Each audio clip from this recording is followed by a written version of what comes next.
Halo, jumpa lagi dengan channel Selat Sunda Berkata.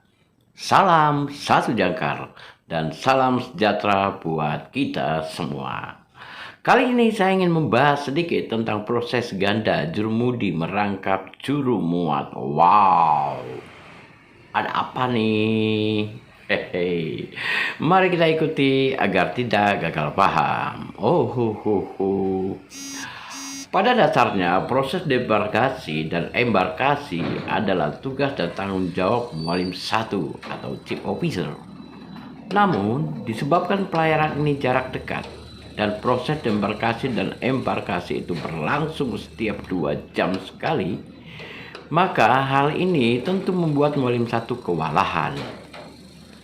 Anda tahu apa yang akan terjadi ya teman-teman ketika seorang mengalami kelelahan.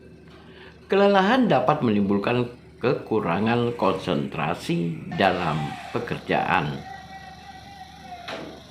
Dapat menimbulkan kecelakaan kerja. Untuk mencegah perihal tersebut, maka perlu asisten yang dapat menjalankan jobnya. Bukan begitu teman-teman? Pemilihan juru muat nih ya teman-teman, membantu mualim satu atau perwira lainnya sangatlah dibutuhkan. Untuk memilih juru muat tentu melalui seleksi yang cukup ketat berdasarkan pengalaman di bidangnya.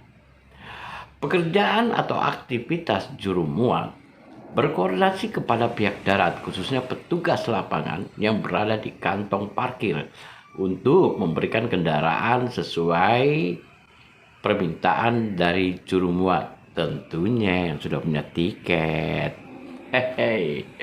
Juru muat bukanlah pekerjaan yang mudah kawan-kawan dan berisiko. Kesalahan dalam pemuatan, penataan kendaraan di atas kapal atau pembongkaran muatan kendaraan dapat berakibat fatal.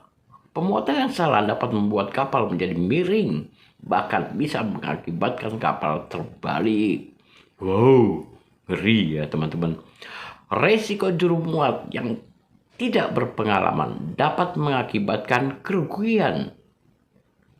Muatan tidak padat, muatan yang tidak menyediakan akses jalan menangani bahaya kebakaran jika hal itu timbul. Dan jika terjadi bahaya kebakaran tidak dapat ditangani disebabkan oleh akses yang sulit. Ini juga dipikirkan dan diperhitungkan dan diperhatikan bagi juru muat yang sudah berpengalaman. Faktor ini selalu dipikirkan mereka teman-teman, dipertimbangkan dan diperhatikan serta direalisasikan dalam tugas mereka. Mereka dituntut untuk berpikir dan bertindak cepat agar penataan kendaraan di atas kapal sesuai dengan waktu pemuatan yang sangat relatif singkat, kurang lebih 45 menit ya teman-teman. Waktu yang diberikan debarkasi dan embarkasi, mereka bergerak cepat, tegas, dan perintahnya jelas ya teman-teman. Anda bisa bayangkan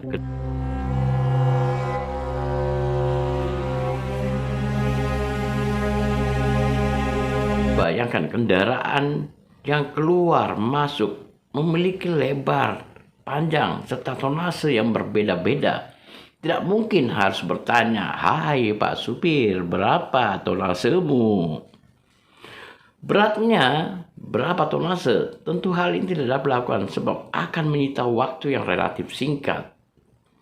Pengalaman dan terbang di bidangnya membuat mereka jeli dan tahu bagaimana mereka menempatkan posisi kendaraan pada daerah yang pas dan pasti agar stabilitas kapal baik dan tidak miring.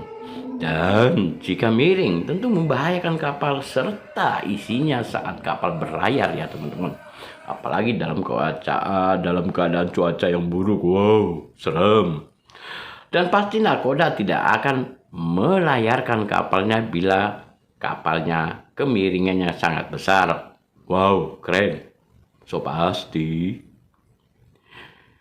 Kendala yang dihadapi adalah menemui supir yang bandel, yang ingin menempatkan kendaraannya sesuai dengan keinginannya teman-teman, bukan sesuai dengan keinginan juru muat. Wow, Parah nih supir. Iya. Bagaimana lagi menghadapi supir yang berbohong? Soal tinggi muatannya, waduh, pasti kacau ya teman-teman. Dan ini pernah terjadi. Akibatnya muatannya nyangkut. Kerugian berbagai pihak. Jangan diulang lagi ya Pak Supir. Berbohong itu dosa loh. Hehe.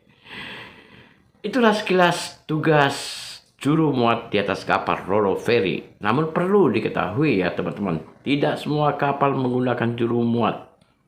Tapi bisa saja seorang perwira dek mengadakan pemuatan sebagai perwira muat. Dan prinsip pemuatannya sama saja ya teman-teman.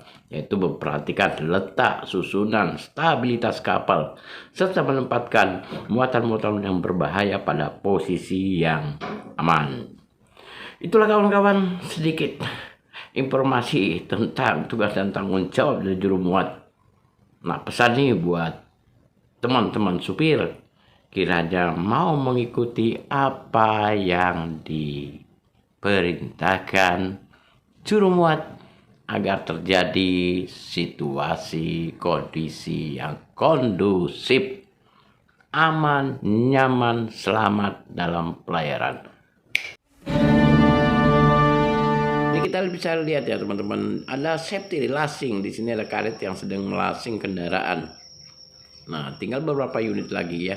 Jadi itulah peran penting seorang jurumudi. Selama ini kita tidak mengangkat ke permukaan bagaimana kinerja mereka. Kali ini saya coba angkat ke permukaan agar teman-teman dan para rekan-rekan supir dan lainnya mungkin dapat sedikit pengetahuan dan mau mengikuti segala arahan dan petunjuk dari juru muat.